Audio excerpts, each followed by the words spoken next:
Bonjour à tous et bienvenue dans ce webinaire Booster vos projets d'innovation grâce au partenariat avec la recherche académique. Je vous remercie tous pour votre participation. Je m'appelle Héloïse Naudy, je suis consultante produit sur la plateforme Expernova et je vais animer ce webinaire qui va durer environ une trentaine de minutes. Si vous avez des questions, vous pouvez les poser par écrit dans la rubrique questions sur votre écran et j'y répondrai à la fin. Si je n'ai pas le temps de traiter l'ensemble des questions, nous reviendrons vers vous avec des réponses personnalisées. Le webinaire est enregistré et vous recevrez un mail avec un lien pour pouvoir le revoir. Si vous avez des questions, vous pouvez également nous contacter par email via contact@expernova.com. Alors, on va commencer ce webinaire et je vous propose de voir maintenant, au travers d'un cas d'utilisation et d'une démonstration en ligne, comment utiliser Expernova pour identifier facilement vos futurs partenaires dans la recherche académique en obtenant une vision globale des structures de la recherche publique qui travaillent sur vos sujets, en évaluant la pertinence de leur expertise scientifique et technologique sur vos sujets spécifiques et leur influence, et en impliquant vos collaborateurs autour de vos recherches. Mais prenons d'abord 2 courtes minutes pour expliquer et poser le contexte. Alors, on va commencer par définir la notion de partenariat. Donc, Monsieur Williamson, dans son ouvrage Les institutions de l'économie, définit la notion de partenariat comme un dispositif de coopération ou compétition entre plusieurs partenaires disposant de capacités complémentaires et désireux de concrétiser des synergies potentielles. Les entreprises travaillent avec les meilleurs partenaires de recherche académique dans le monde afin de développer une veille technologique sur les idées les plus avancées, afin d'accéder à des compétences et des outils non présents en interne, et aussi afin de partager les risques et d'apporter une caution scientifique à leurs travaux. Les structures de recherche académiques, quant à elles, se tournent vers les entreprises afin de tester et de valider leurs recherches sur des applications concrètes proches du marché et d'obtenir des fonds. Encouragé par l'État, car favorisant l'éclosion de nouvelles entreprises, l'innovation technologique et la compétitivité des territoires, le dialogue entre la recherche publique et les entreprises est une pratique de plus en plus courante. Le partenariat recherche-industrie est devenu aujourd'hui l'une des principales composantes de la valorisation de la recherche. Un sondage exclusif mené par les rédactions d'industrie et technologie et l'usine nouvelle avec le CEA auprès d'un panel de plus de 500 décideurs de PME et ETI industrielles montre que plus de la moitié des entreprises, c'est-à-dire 56,6%, travaillent ou ont déjà travaillé en collaboration avec un laboratoire académique et que 50% sont satisfaits des activités de ces centres. Voyons maintenant pourquoi il faut rationaliser la phase de recherche de partenaires. La sélection d'un futur partenaire est une étape cruciale. Vous allez vous engager pour un projet de plusieurs années. Par conséquent, le choix des partenaires s'avère très important. Structurer et rationaliser cette phase pour maximiser les gains et limiter les risques n'est pas une tâche facile. En effet, face à la diversité des motivations et des situations qui amènent une organisation à monter un projet collaboratif, on pourrait dire qu'il y a un profil de partenaire idéal pour chaque projet. Du coup, comment choisir le partenaire académique qui vous correspond? Je vous propose de voir maintenant comment structurer votre démarche de recherche de partenaire. Donc, tout d'abord, vous devez exprimer clairement la finalité du partenariat. Il en découlera les principales décisions en termes de typologie de partenaires à privilégier, en termes de niveau de maturité des travaux, d'expérience requise, de reconnaissance ou de localisation. Ensuite, vous devez identifier les compétences scientifiques ou technologiques nécessaires au projet. Décliner une compétence en sous-compétences, explorer des domaines et secteurs comparables, identifier les compétences connexes à un sujet cible sont souvent des passages obligatoires pour définir le cahier des charges du partenaire idéal. Vous devez ensuite définir l'envergure du projet. La nécessité d'accéder à des financements publics, notamment en répondant à des appels à projets, peut également imposer un certain nombre de contraintes sur le profil des partenaires et leur nombre. Est-ce que plutôt académiques ou industriels, nationaux ou européens ou encore internationaux? Et enfin, vous devez tenir compte des ressources humaines impliquées.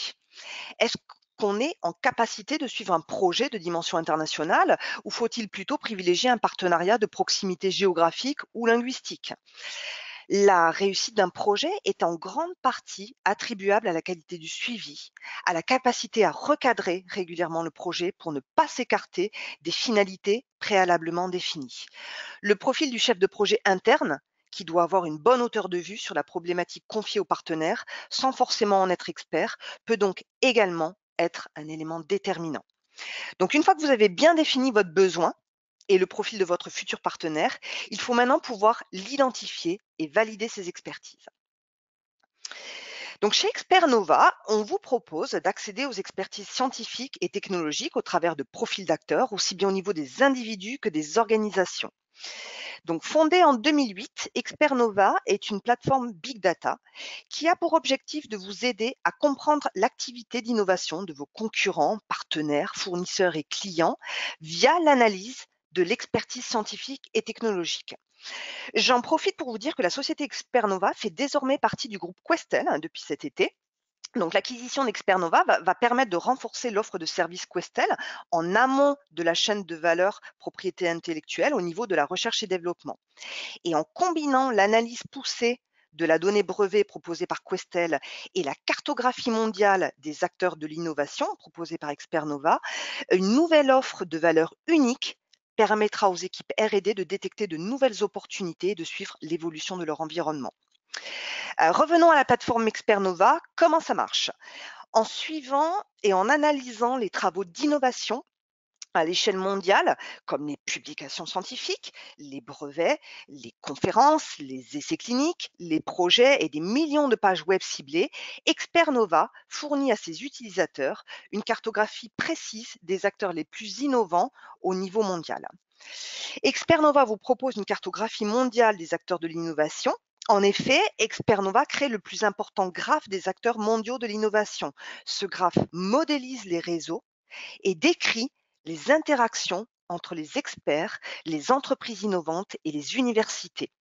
Le graphe s'appuie sur l'analyse des données scientifiques et technologiques collectées à travers le monde en ciblant les leaders de l'innovation, en liant les experts à leurs organisations et en traquant les collaborations.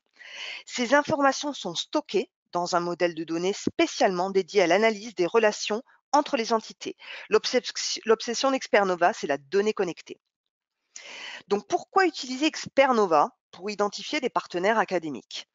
Tout d'abord, parce que Expernova améliore sa base de données continuellement. La base de données Expernova est unique car issue d'une agrégation de données continue depuis 2008. Ensuite, Expernova vous fournit une analyse mondiale et multisectorielle des données scientifiques et technologiques. Expernova couvre aujourd'hui 3 zones géographiques clés qui sont l'Amérique du Nord, l'Europe continentale et l'Asie du Sud-Est. Expernova couvre plus de 400 domaines scientifiques. La base de données, constituée de travaux scientifiques sur laquelle s'appuie Expernova, agrège plus de 300 sources de données de nature différente, comme des bases d'instituts de recherche, des bases nationales, des bases open access, des bases thématiques ou universitaires, etc. etc. Expernova vous permet aussi un accès simplifié à différents types de travaux scientifiques et technologiques via une seule interface web. Les données incluent 5 types de travaux scientifiques. Les publications scientifiques, comme par exemple des articles revus par des comités de lecture, des thèses, des actes de conférences, des ouvrages, de la littérature grise, etc. etc. Les brevets, les projets collaboratifs, les essais cliniques et les données déclaratives, c'est-à-dire les pages web et les descriptions de compétences communiquées par les organisations sur leur site web. Donc la base de données aujourd'hui, elle contient environ 82 millions de brevets, plus de 32 millions d'articles scientifiques, environ 240 000 projets, incluant d'une part les projets collaboratifs européens FP5, FP6, FP7 et H2020, et d'autre part les projets américains SBIR et STTR, et également les essais cliniques. Donc aujourd'hui, on a environ 270 000 essais cliniques en base. Et enfin, Expernova vous permet un accès en temps réel aux connaissances scientifiques et technologiques mondiales grâce aux mises à jour mensuelles de la plateforme. Donc chaque mois, plus de 1000 nouvelles organisations et plus de 500 000 nouveaux documents sont ajoutés à la plateforme. Expernova est la seule plateforme qui traque et analyse l'activité mondiale d'innovation pour générer des profils dynamiques et à jour d'organisations et d'experts. Les profils d'innovation d'Expernova synthétisent l'expertise, l'expérience et même l'influence des acteurs de l'innovation, à la fois au niveau des individus et des organisations, que ce soit des entreprises, des universités, des instituts de recherche, des clusters, etc. Donc, lire un profil Expert Nova en 5 minutes, c'est gagner 5 jours de collecte et d'analyse de données. Donc, avec Expert Nova, vous pouvez accéder à des profils structurés. En combinant la puissance du big data et le savoir-faire de notre équipe, Expert Nova propose des profils riches et structurés, allant jusqu'à fournir les coordonnées des organisations, liant les experts à leurs affiliations, les filiales aux groupes industriels et laboratoires à leurs universités. Ces profils détaillent l'activité d'innovation. Sur un seul et unique profil, vous disposez d'un panorama synthétique des activités d'innovation. Vous pouvez facilement positionner leurs travaux, donc les brevets, les publications, etc., en fonction de leur degré de maturité et d'application. Et enfin, ces profils justifient pourquoi un expert ou une organisation est pertinente sur un sujet spécifique. Expert Nova vous permet de comprendre très facilement pourquoi un expert ou une organisation est pertinent sur votre sujet. Le système vous fournit une synthèse des expériences, collaborations ou travaux ciblés sur votre sujet. Vous pouvez également comparer deux acteurs et identifier en quelques secondes leur savoir-faire commun ou leur spécificité. Et c'est ce que je me propose de vous montrer aujourd'hui au travers d'un cas d'utilisation et d'une démonstration en ligne. Donc, je vous propose le cas d'utilisation suivant. Je suis le responsable R&D d'une entreprise qui fabrique des produits phytosanitaires et qui travaille en particulier sur le développement des biopesticides du futur, permettant de limiter les pertes de récolte dues aux mycotoxines. Les mycotoxines sont des moisissures toxiques issues de champignons microscopiques qui contaminent de nombreuses denrées d'origine végétale comme les fruits ou les céréales. Donc moi, je souhaiterais établir un partenariat avec un laboratoire de recherche académique pour m'aider à développer ces biopesticides contre les mycotoxines. Ce partenariat me donnerait accès à des expertises sur les mycotoxines et à des compétences et des outils que je ne possède pas en interne, ce qui me permettrait d'assurer une avancée concurrentielle à mon entreprise. Alors, on va passer sur la plateforme Expernova et on va mettre en pratique ce cas. Alors, la première étape, c'est de lancer la recherche. Alors, pour ça, on va saisir la requête dans le champ de recherche. Donc, je recherche des organisations académiques qui ont une expertise sur les mycotoxines. Donc, je vais taper mon mot-clé mycotoxines. Voilà. Et on clique sur Search pour exécuter la requête et afficher les résultats. Alors, voici l'interface de recherche sur les mycotoxines. Donc, l'objectif ici, c'est d'obtenir une vision globale des acteurs qui travaillent sur mon sujet de recherche. Donc, je vous propose pour commencer d'examiner rapidement cette interface de résultats sur cette requête sur les mycotoxines. Donc, vous avez en haut de l'écran ici donc votre requête et 6 pictogrammes couplés à des codes couleurs qui vont vous indiquer le type et le nombre de résultats. Alors, qu'est-ce que ça veut dire sur notre requête mycotoxine? Ça veut dire que la plateforme Expernova a identifié 37 000 personnes, 37 000 experts qui travaillent sur les mycotoxines. En gris, nous avons les organisations, donc au sens large, industrielles et académiques, donc 1144 organisations identifiées sur les mycotoxines. En jaune, nous avons les publications scientifiques. En orange, les brevets, les familles de brevets. En rouge, les projets. Et enfin, en vert, les essais cliniques.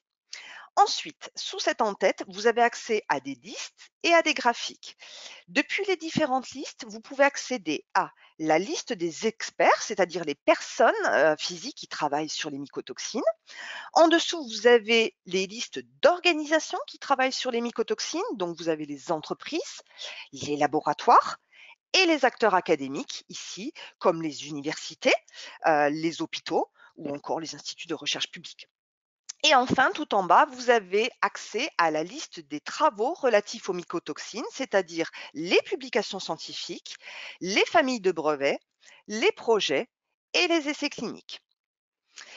Alors, avant de consulter la liste des acteurs académiques qui travaillent sur les mycotoxines, j'attire votre attention sur le graphique Collaborative Network ici, qui vous affiche le réseau d'acteurs formés autour du sujet des mycotoxines.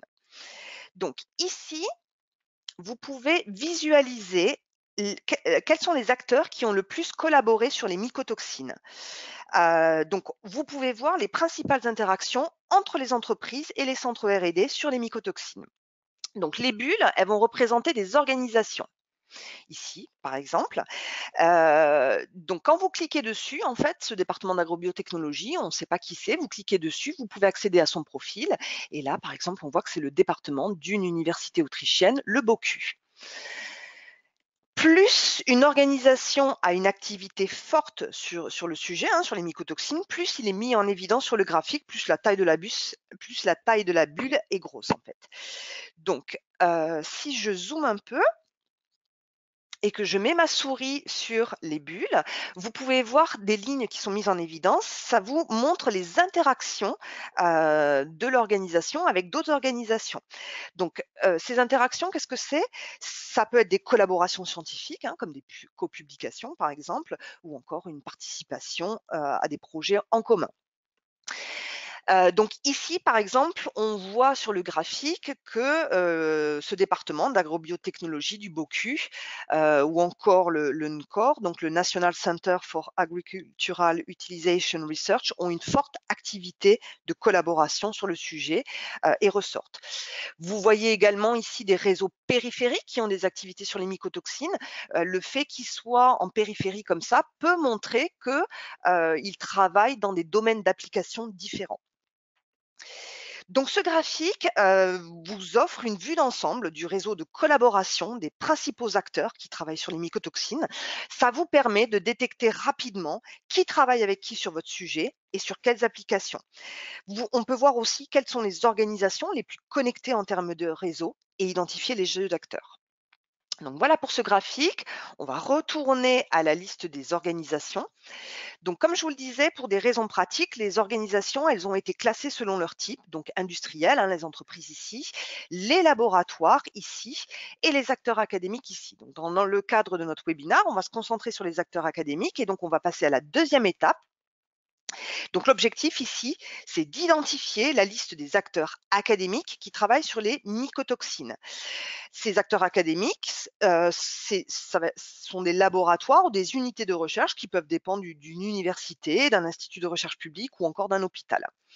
Donc, pour afficher la liste des acteurs académiques, on va cliquer sur la croix ici du bloc académique et on va avoir la liste des acteurs académiques dont les laboratoires travaillent sur les mycotoxines, tout pays confondu et tout domaine scientifique confondu.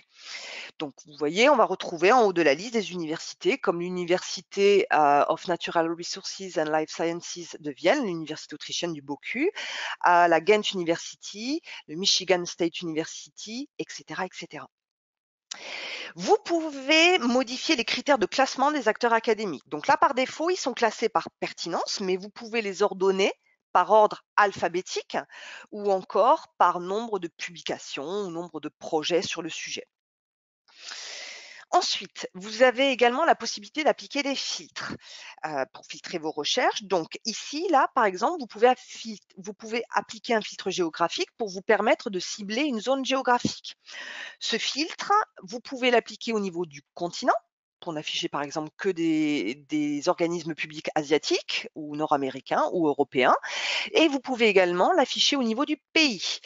Là, par exemple, on peut voir en Allemagne, il y a 21 organismes publics qui ont été identifiés comme travaillant sur notre sujet des mycotoxines. Donc moi, comme je recherche une université proche en termes géographiques, je vais utiliser le filtre géographique pour afficher uniquement les acteurs académiques européens qui travaillent sur mon sujet. Donc je coche ici Europe et je vais cliquer sur appliquer. Et comme ça, je vais avoir que des organisations académiques qui vont être affichées, européennes, pardon. Ensuite, vous avez la possibilité également de filtrer par domaine scientifique. Donc mon objectif là va être d'identifier les universités qui travaillent sur mon sujet et dans mon domaine scientifique. Donc pour ça, vous pouvez utiliser le filtre par domaine ici. Alors moi, en l'occurrence, les domaines qui m'intéressent, c'est Agricultural Sciences, les sciences chimiques. Je vais également cocher le Life Sciences et Human Health and Pathology. Donc comme ça, je vais pouvoir afficher les universités qui travaillent dans le même domaine d'application que mon entreprise. Et enfin, vous avez un dernier filtre qui peut être intéressant, le filtre classe, qui vous permet de cibler un type d'organisation. Donc là, moi, en l'occurrence, je voudrais me concentrer avec un partenariat sur des universités. Donc, je vais enlever les hôpitaux et les institutions académiques. Et donc, je vais me concentrer sur les universités. Et une fois de plus, je vais cliquer sur appliquer. Donc là, j'ai combiné les 3 filtres pour cibler un type particulier d'acteurs académiques dans un domaine scientifique précis sur une zone géographique précise, d'accord? Donc si je récapitule, qu'est-ce qu'on vient de faire? On vient de voir comment obtenir une vision globale des acteurs académiques dont les laboratoires travaillent sur les mycotoxines. On vient de voir que vous pouvez cibler un type d'acteur spécifique, des universités, des hôpitaux, des instituts de recherche, ou une zone géographique, ou encore un domaine spécifique grâce aux filtres disponibles en haut de la liste des acteurs académiques. Et ici, en appliquant les filtres par domaine, par zone géographique et par type d'organisation, nous avons obtenu la liste des universités européennes qui travaillent sur les mycotoxines et dans les mêmes domaines d'application que mon entreprise. Alors maintenant, on va analyser l'expertise d'un acteur académique sur les mycotoxines. Donc pour ça, on va ouvrir le profil d'une université pour accéder à son expertise, à sa communauté d'experts, à ses travaux et enfin à son réseau de collaboration. Donc chaque profil d'université va nous indiquer quelles sont les unités de recherche qui ont été identifiées comme travaillant sur notre sujet des mycotoxines, c'est-à-dire par exemple les départements et plus précisément les laboratoires, car l'expertise, elle est détenue par les personnes travaillant dans les laboratoires de l'université. Expernova gère les différents niveaux de granularité au sein d'une structure. Ainsi, chaque laboratoire ou département d'université possède son propre profil avec sa propre expertise, sa propre communauté d'experts, ce qui vous permet de naviguer facilement entre les différents laboratoires d'une université et d'identifier ceux qui sont le plus susceptibles de vous intéresser. Donc là, les universités, elles sont classées par pertinence sur mon sujet. Comme l'université Bocu a été identifiée comme l'un des acteurs les plus pertinents sur mon sujet, je vous propose de consulter son profil. Alors pour ça, on va cliquer sur son nom, comme ceci. Et là, on a le profil qui s'affiche sur la droite. Alors, qu'est-ce qu'on retrouve comme information ici? Donc, vous avez le nom de l'université, vous avez son lieu d'établissement, le type d'organisation, et ici, on peut voir les différents niveaux de granularité de l'université. Donc, on peut accéder aux écoles et aux départements qui composent cette université. Vous avez les sujets de recherche ici, une description de l'organisation de l'université, des informations de contact, et Expernova analyse pour vous pourquoi le profil de cette université est considéré comme pertinent sur le sujet de votre recherche. Pourquoi cette université, elle apparaît dans les résultats de recherche. Alors, premièrement, vous avez des éléments en termes d'expérience. Ici, dans le why, c'est dans cette section qu'on va retrouver toutes les informations. Pourquoi l'université Bocu est pertinente sur mon sujet. Donc, premier élément, en termes d'expérience, on peut voir depuis combien de temps l'organisation travaille sur le sujet et est-ce qu'elle a publié récemment sur le sujet. Donc là, on peut voir par exemple que cette université, ça fait 22 ans qu'elle travaille sur les mycotoxines et qu'elle a récemment publié des travaux sur ce sujet.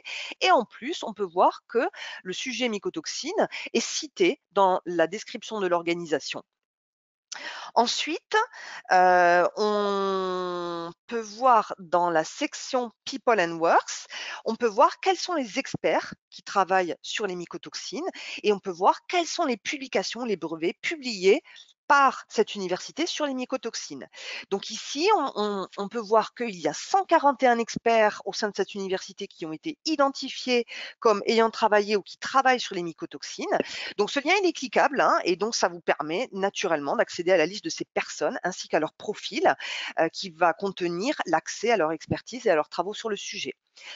En dessous, vous avez Expernova à identifier pour vous les publications scientifiques et les familles de brevets relatives aux mycotoxines et donc qui ont été publiées par l'université. Donc tout ça, c'est cliquable également et vous pouvez, en cliquant dessus, accéder aux 301 publications sur les mycotoxines publiées par le BOCU. Pardon. Et enfin, en dessous, vous avez un lien ici, 98 web documents. Ici, en fait, ce sont les pages web qu'on a crawlées et qu'on vous restitue de façon structurée sur le profil de cette université. Donc, ce sont toutes les pages web du site de l'université de BOCU qui mentionnent le concept de mycotoxine.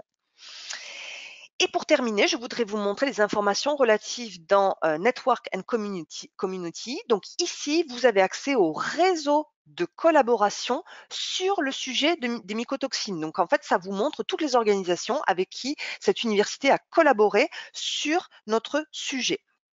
Ensuite, on vous donne le nom de la collaboration de l'organisation avec qui le BOCU a le plus collaboré sur ce sujet.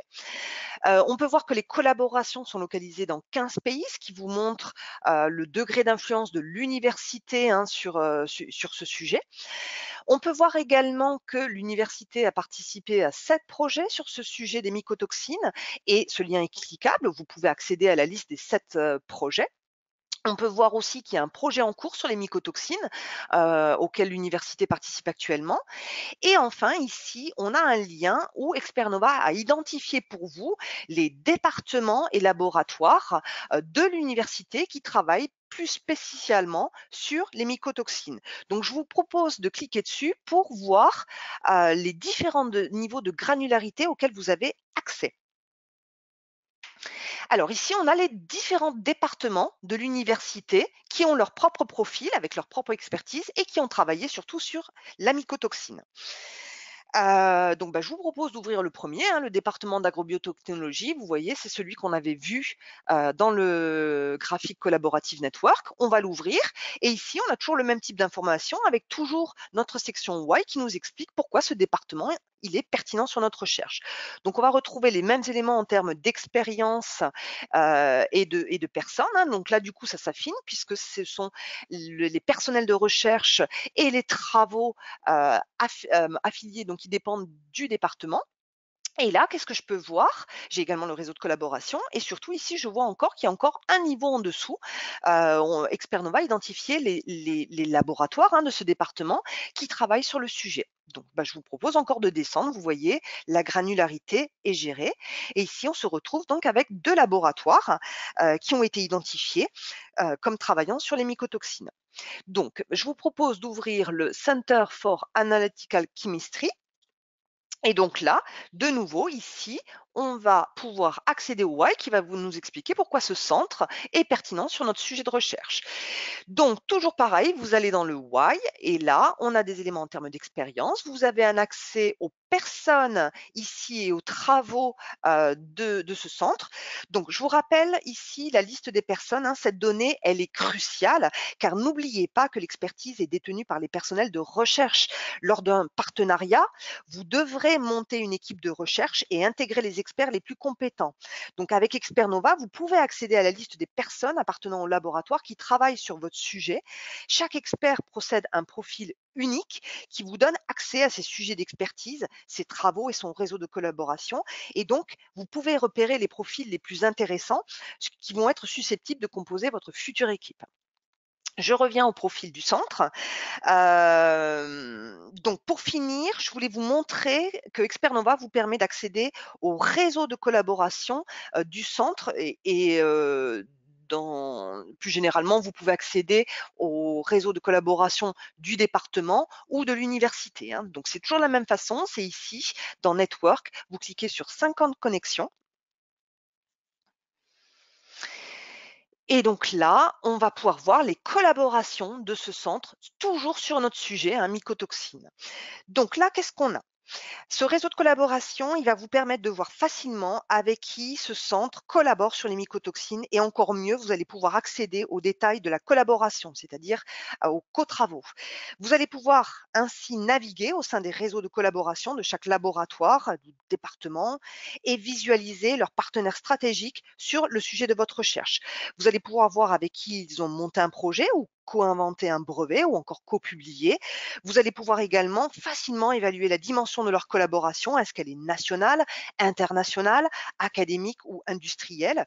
Et enfin, vous allez pouvoir accéder au profil complet de leurs partenaires ainsi que de leur expertise.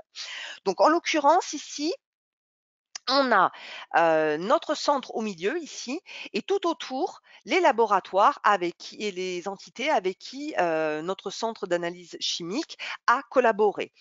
En dessous, vous avez exactement la même information sous forme de liste, d'accord? L'avantage de la liste, bah, c'est que vous pouvez appliquer des filtres. Par exemple, si vous voulez cibler une zone géographique, vous voulez voir par exemple uniquement les partenariats avec des organisations allemandes. Vous pouvez également filtrer par type d'organisation.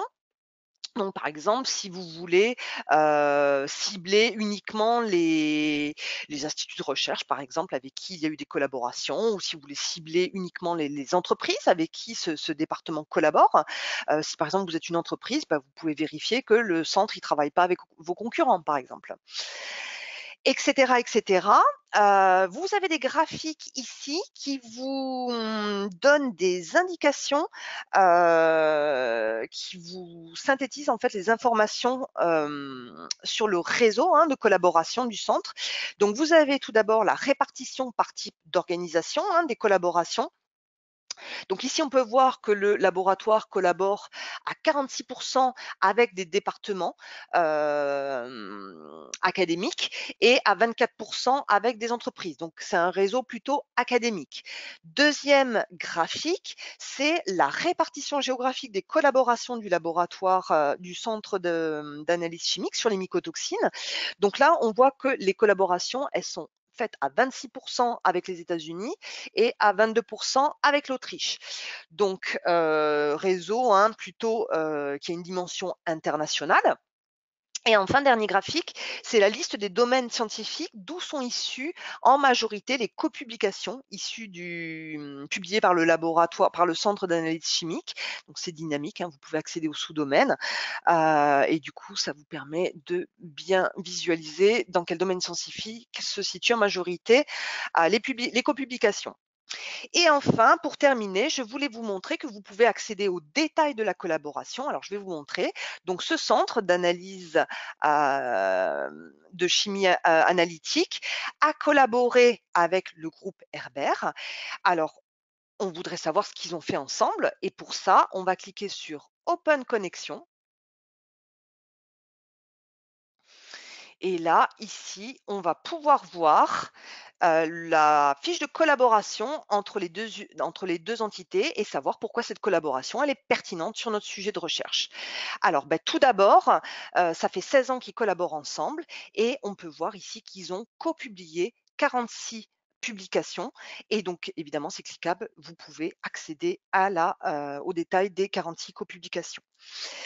Donc, toutes ces informations vous permettent non seulement de vérifier la zone d'influence du laboratoire, hein, mais aussi de découvrir d'autres unités de recherche qui travaillent, sur votre sujet et donc pour résumer, je vous ai montré ce réseau de collaboration au niveau du laboratoire, mais je le répète, vous avez accès à ce réseau de collaboration au niveau de chaque entité, que ce soit le département ou l'université.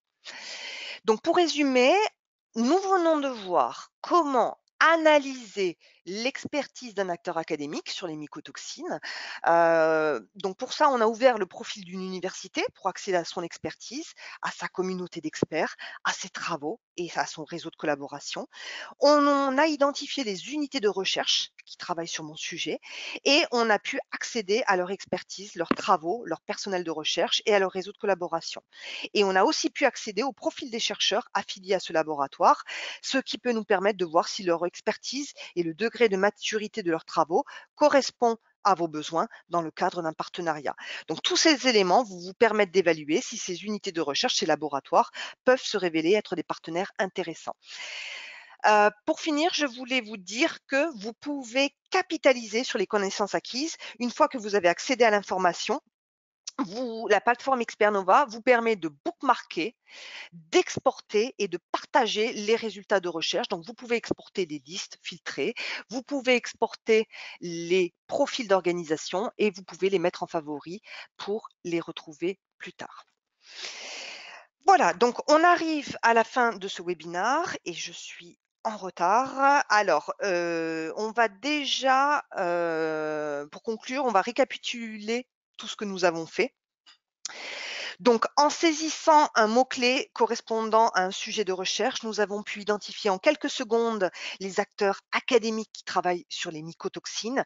Nous avons vu comment appliquer des filtres pour cibler une zone géographique, un type d'organisation ou un domaine scientifique.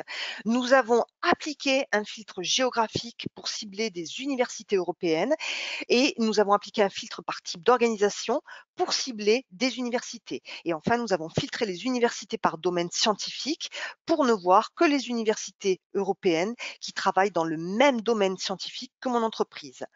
Ensuite, on a accédé au profil de ces universités pour vérifier leur expertise en accédant à leurs travaux, à leur expérience et leur communauté d'experts sur notre sujet de recherche, les mycotoxines. Nous avons identifié les unités de recherche, les laboratoires qui travaillent sur notre sujet et nous avons pu encore vérifier leur expertise et accéder au profil de leurs chercheurs. Nous avons pu aussi accéder au réseau de collaboration de ces universités et de leurs laboratoires sur notre sujet de recherche pour vérifier leur réseau et leur zone d'influence. L'accès à toutes ces informations me permet d'une part de vérifier la dimension du réseau de collaboration et aussi la zone d'influence de l'université ou du laboratoire. Et ça me permet en même temps d'identifier d'autres laboratoires qui travaillent sur les mêmes sujets de recherche que moi. Et enfin, on a vu comment capitaliser sur les connaissances acquises grâce aux fonctions de bookmark, d'export ou de partage. Alors, je voulais aussi vous dire que j'ai fait ce webinaire dans le cadre d'un environnement standard, mais selon vos besoins, nous pouvons vous créer des interfaces de résultats personnalisées, par exemple avec uniquement des résultats d'entreprises ou d'universités académiques, d'universités européennes. Donc, si vous êtes intéressé, n'hésitez pas à me contacter. Voilà, ce webinaire est à présent terminé et je vous propose de passer aux questions. Alors, je suis très en retard, je vais prendre une ou deux questions et après, pour toutes les questions auxquelles je n'aurai pas répondu, je vous enverrai des réponses personnalisées. Alors, les questions.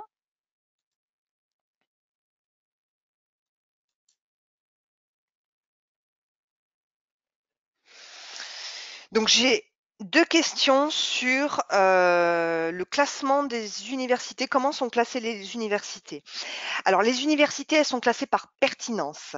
Quels sont les critères de pertinence? Alors, il y en a plein. L'algorithme qui est derrière, le moteur de recherche est très complexe, mais pour faire simple, disons qu'il y a 4 critères qu'on va prendre en compte et qui vont définir, la pertinence. Alors, tout d'abord, vous avez le nombre d'occurrences du mot-clé, dans les documents. Donc, par exemple, mycotoxine, s'il y a une publication, alors j'exagère, mais si vous avez une publication avec 100 fois le mot mycotoxine, elle va être considérée comme plus pertinente qu'une publication où vous avez qu'une seule fois le mot mycotoxine. Deuxièmement, on va prendre en compte la position du mot-clé dans les travaux scientifiques. Est-ce qu'elle est dans le titre? Est-ce qu'elle est dans la description? Et donc, selon sa position, on va attribuer un coefficient différent.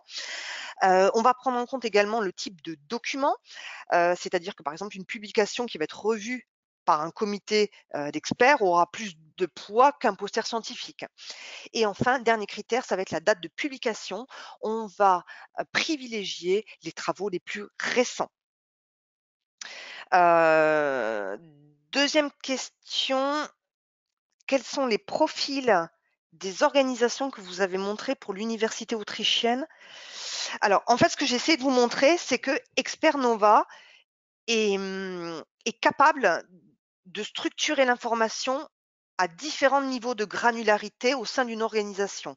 Donc, en d'autres termes, je vous ai montré comment vous pouvez accéder non seulement à l'expertise d'une université, mais aussi comment vous pouvez affiner votre recherche en accédant au sujet d'expertise, aux travaux, aux réseaux de collaboration, au personnel de recherche des départements et des laboratoires qui composent ces départements et on peut également gérer, les équipes de recherche. Donc on a été chercher l'expertise en fait au niveau de l'université et après j'ai été sur le département d'agrobiotechnologie et enfin je vous ai montré, l'expertise donc au niveau d'un des laboratoires. Vous vous rappelez le Center for Analytical Chemistry, donc qui dépend du département d'agrobiotechnologie.